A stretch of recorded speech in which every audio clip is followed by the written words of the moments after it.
ગોંડલ નરેશ મહારાજા ભગવતસિંહજી એક આદર્શ રાજવી તરીકે એમની કેટલીક વિશિષ્ટતાઓ માટે જાણીતા હતા અને આ વિશિષ્ટતાઓમાંની કેટલીક એવી હતી કે જેણે એમની રાજ્ય વ્યવસ્થાને એક આદર્શ રાજ્ય વ્યવસ્થા બનાવી. આ વ્યવસ્થામાં કેટલાક પાસા સીધી રીતે સમાયેલા હતા. ભગવતસિંહજીનું જે આયોજન છે તે આજ કે આવતીકાલને લક્ષ્યમાં રાખીને નહીં, પણ દૂરોગામી આયોજન રહેતું. મહારાજા ભગવતસિંહજી વિકાસલક્ષી આયોજન કરતા અને એવું માનતા પણ ખરા કે વિકાસ હોય ત્યાં આપોઆપ પ્રગતિ દોડતી આવે છે. એટલે એમણે વિકાસને પ્રાધાન્ય આપ્યું હતું ને વિકાસ આજનો નહીં, આવતીકાલનો નહીં, પણ આવનાર વર્ષોનો, આવનાર પેઢીઓ માટેનો વિકાસને લક્ષ્યમાં રાખી અને મહારાજા સાહેબ એનું આયોજન કરતા હતા.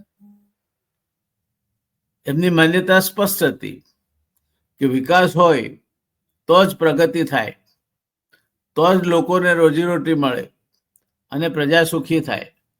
આ માટે એમણે 3 તત્વોને વધારે પ્રાધાન્ય આપ્યું હતું. 3 પાયા પર એમની આ વિકાસની ઇમારત ઊભી હતી. પહેલો પાયો હતો શિક્ષણ. અત્યારે પણ આપણે વિદ્યાના યુગમાં અથવા જ્ઞાનના યુગમાં જીવીએ છીએ.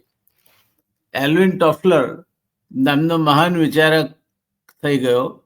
એણે કહ્યું છે કે આવનાર વિશ્વ જ્ઞાનનું વિશ્વ હશે અને આ અંગેની આગાહી કરતા એણે કહ્યું છે કે knowledge will be the power. જ્ઞાન એ જ શક્તિ હશે.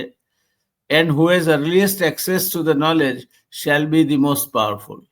અને જેની પાસે જ્ઞાન પામવાની સૌથી વધારે શક્તિ હશે તે દુનિયામાં સૌથી વધારે શક્તિશાળી બનીને ઉભરી આવશે. ટોફલર આગળ એમ પણ કહે છે કે every field will be invaded by technology. દરેક ક્ષેત્રમાં ટેકનોલોજી ઘૂસી જશે. Those who adopt to it, જે લોકો એ ટેકનોલોજીને સ્વીકારશે, શેલ પ્રોસ્પર. યંત્રયુગની શરૂઆત થઈ. યુરોપે પહેલા ટેકનોલોજી સ્વીકારી અને પરિણામે બ્રિટન એનું રાજ્ય એટલું વિસ્તર્યું કે એવું કહેવાય છે કે એના રાજ્ય પરથી કોઈ દિવસ સૂરજ આથમતો નહોતો. એટલે technology will invade every field of life. આજની ગૃહિણીને જોઈએ કેટલી ટેકનોલોજી વાપરે છે.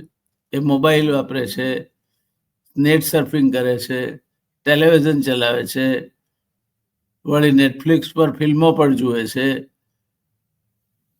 વોટ્સએપ કે SMS ના માધ્યમથી સંદેશાઓ મોકલે છે, પોતાના બાળકને વાહન ચલાવીને સ્કૂલે મૂકી આવે છે અથવા લઈ આવે છે, મિક્સર ચલાવે છે, અવન ચલાવે છે, ગ્રાઇન્ડર ચલાવે છે, ગેસ સ્ટોવ ચલાવે છે.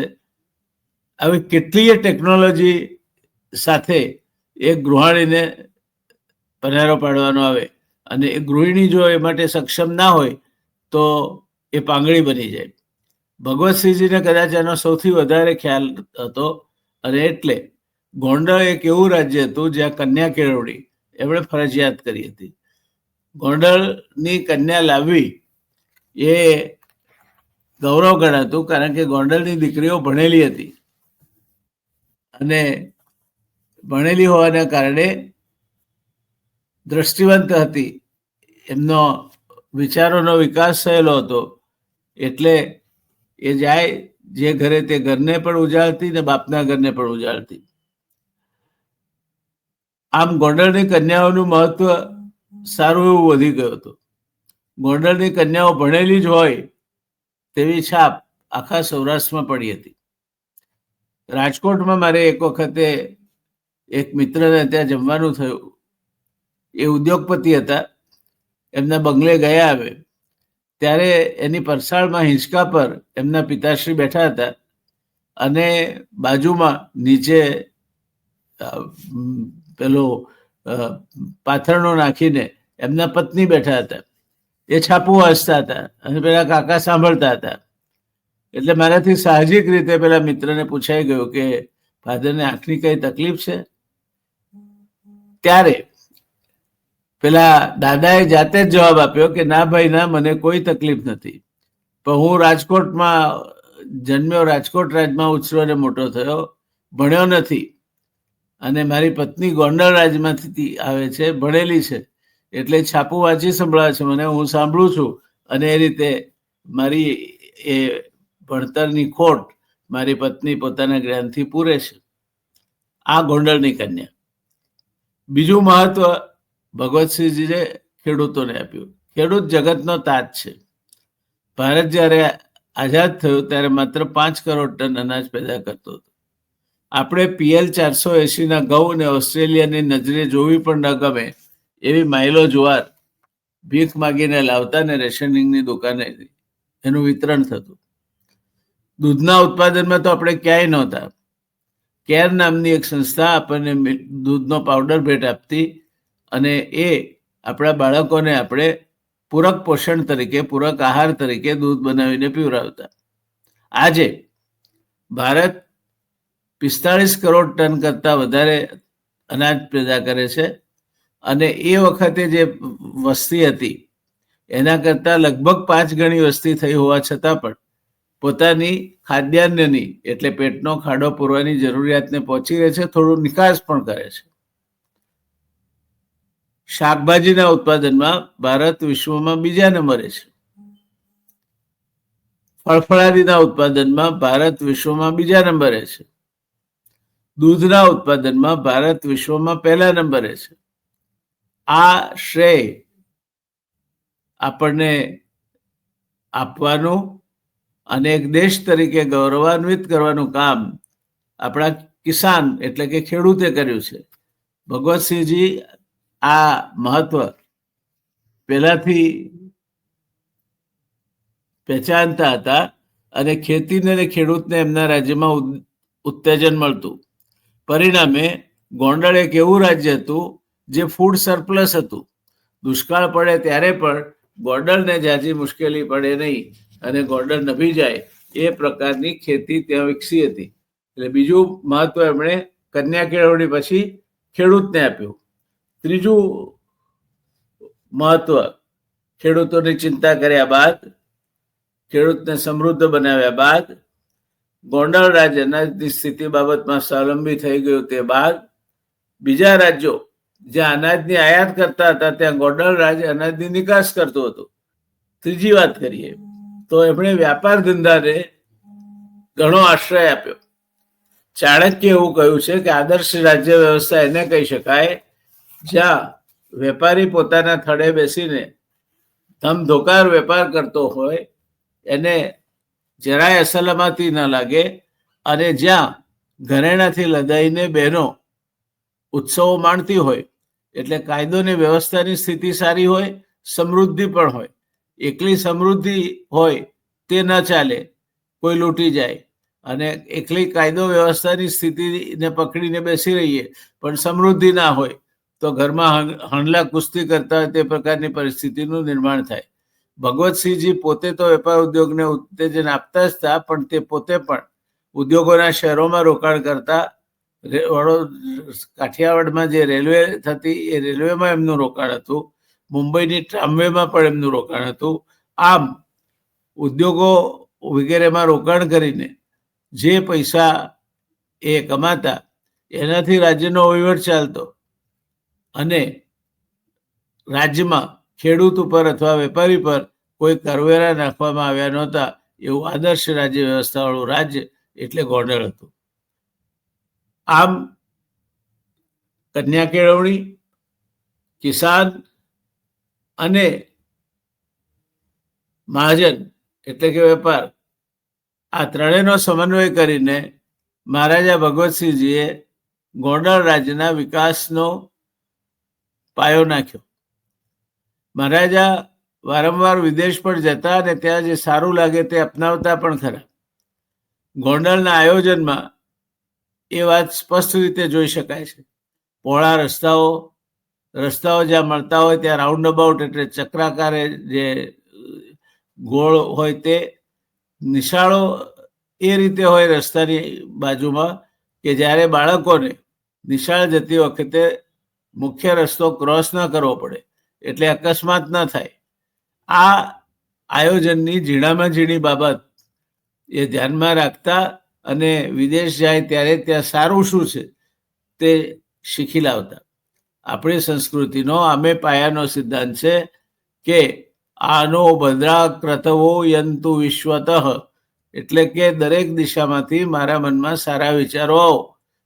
ભગવતસિંહજીએ એનો અક્ષરશ આ વિચારને આત્મસાત કર્યો હતો અને એ વિચારના પાયા ઉપર પોતાની રાજ્ય વ્યવસ્થા વિકસાવી હતી.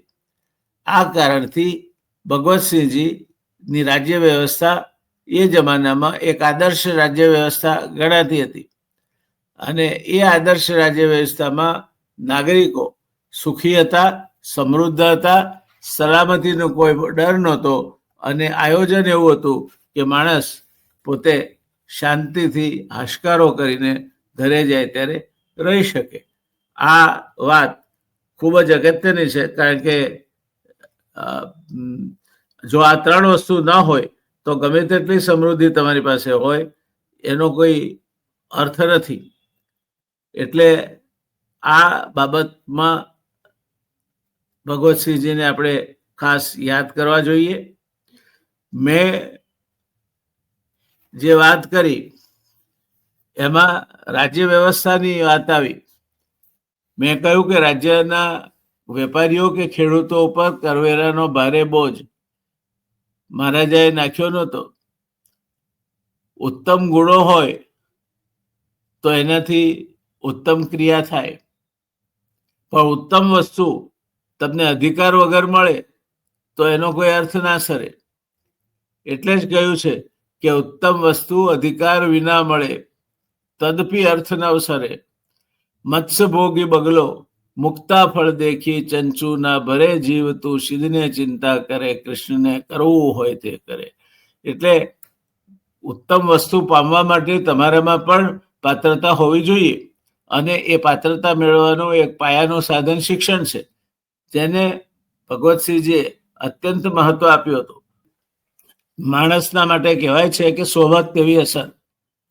એને સદગુણો અથવા દુર્ગુણો એ એની સોબત પરથી મળતા હોય છે અને પછી જેમ જેમ એ સોબત ઘૂંટાતી જાય તેમ તેમ એ સદગુણો કે દુર્ગુણો પણ ઘૂંટાતા જતા હોય છે. મહારાજા જન્મજાત સદગુણી હતા. તેમનામાં એટલા બધા સદગુણો હતા કે કોઈ પણ ક્ષેત્ર તેમના સ્પર્શ વિના રહી શકતું નહીં. પારસમણીનો સ્પર્શ થાય લોખંડને એટલે સોનું બની જાય. એમ મહારાજા સાહેબ એટલા સદગુણી હતા કે એમના પ્રભાવમાં આવનાર દરેક વ્યક્તિ એમની પાસેથી કંઈક ને કંઈક ગ્રહણ કરતો. આ કારણે તેમની પ્રજા પણ સદગુણી બની, કારણ કે તેમને મહારાજાનો સંપર્ક મળ્યો.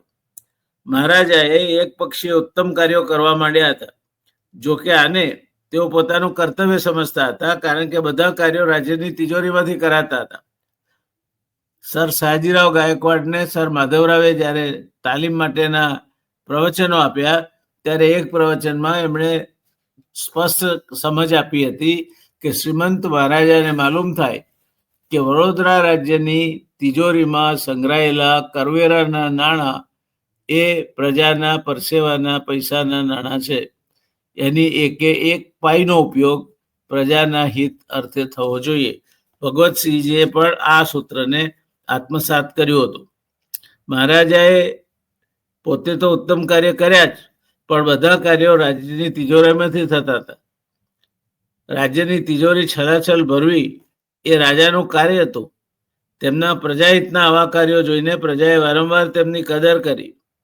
તેમની રજત જયંતિ, સુવર્ણ જયંતિ, હીરક જયંતિ, સુવર્ણ તુલા વગેરે અનેક કદરદાનીના કામો ગોંડલ રાજ્યની પ્રજાએ પોતાના આ વાલસોયા મહારાજાને માન આપવા માટે કર્યા હતા. સ્વામી સચ્ચિદાનંદજી એમના પુસ્તક ગોંડલ બાપુ મહારાજા ભગવતસિંહ ના પાન 93 પર લખે છે કે પૂર્વે કહેવાયું છે તેમ અકબર તથા છત્રપતિ શિવાજી મહારાજની પણ સુવર્ણ તુલા થઈ હતી, પણ તે સરકારી તિજોરીમાંથી થઈ હતી અને એ બધું અકબરે ફકીરો વગેરેને આપી દીધું હતું. તો શિવાજી મહારાજે બ્રાહ્મણોને વહેંચી દીધું હતું. આ ઉદારતા તો ખરી, પણ તેને અનુત્પાદક ઉદારતા કહેવાય. જ્યારે મહારાજાએ પોતાના તોલમાં આવેલું બધું સોનું ન તો બ્રાહ્મણોને આપ્યું, ન યજ્ઞો કરાવ્યા, ન સપ્તાહો બેસાડી. આ બધું કરવાથી તત્કાલ તો તમારી વાહ થઈ જાય, પણ અંતે પરિણામ શૂન્ય આવે. તેથી મહારાજાએ પોતાના તોલમાં આવેલું સોનું નિશાળો બાંધવામાં, કૂવા બાંધવામાં, રસ્તાઓ બાંધવામાં અને લોકહિતના અનેક કાર્યોમાં વાપરી એને ઉત્પાદક બનાવ્યું. આ ભેદ તેમના દ્રષ્ટિકોણનો ભેદ છે. જો તેમને વિલાયતની સુધારાવાદી દ્રષ્ટિ ન મળી હોત તો આ રકમમાંથી તેમણે ભવ્ય મંદિર બનાવ્યું હોત, 1000 કુંડીનો યજ્ઞ કર્યો હોત અને બ્રહ્મભોજનના મોટા મોટા જમણવારો કર્યા હોત. પણ આમાંનું કશું તેમણે કર્યું નહીં. માત્ર ને માત્ર પ્રજાહિતના અને તત્કાલ પ્રજાને ઉપયોગમાં આવે તેવા કાર્યોમાં ભગવતસિંહજી રાજ્યની તિજોરીનો પૈસો વાપરતા.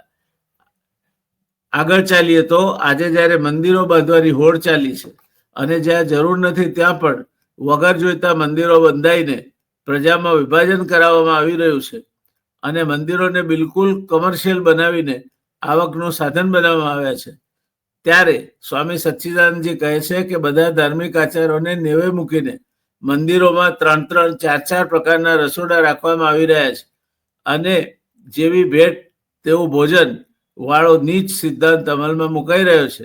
ત્યારે મહારાજાએ પૂર્ણ આસ્તિક હોવા છતાં આવા બધા દોષોથી પોતાની જાતને મુક્ત રાખી હતી. તે તેમની વિશેષ મહાનતા કહેવાય.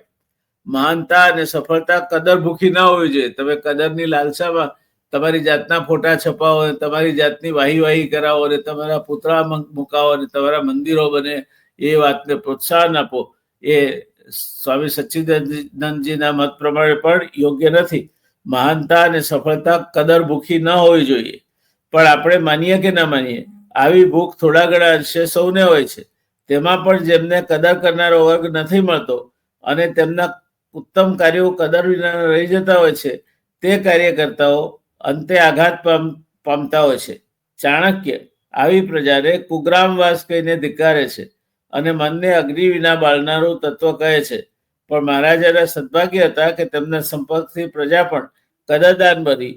એટલે પ્રજા અવારનવાર તેમની વર્ષગાંઠ કે એવો કોઈ પણ પ્રસંગ ઉજવીને અથવા સુવર્ણ તુલા કરી પોતાની કૃતજ્ઞતા વ્યક્ત કરતી રહેતી, કારણ કે પ્રજાને પણ વિશ્વાસ હતો કે પોતે આપેલા નાણાં ભલે મહારાજાને સુવર્ણ તુલા કરીને ભેટમાં આપ્યા હોય, પણ છેવટે તો મહારાજાના હાથે એની પાઈનો ઉપયોગ રાજ્યના ઉત્કર્ષ માટે થવાનો છે, પોતાની સવલતો ઊભી કરવા માટે થવાનો છે.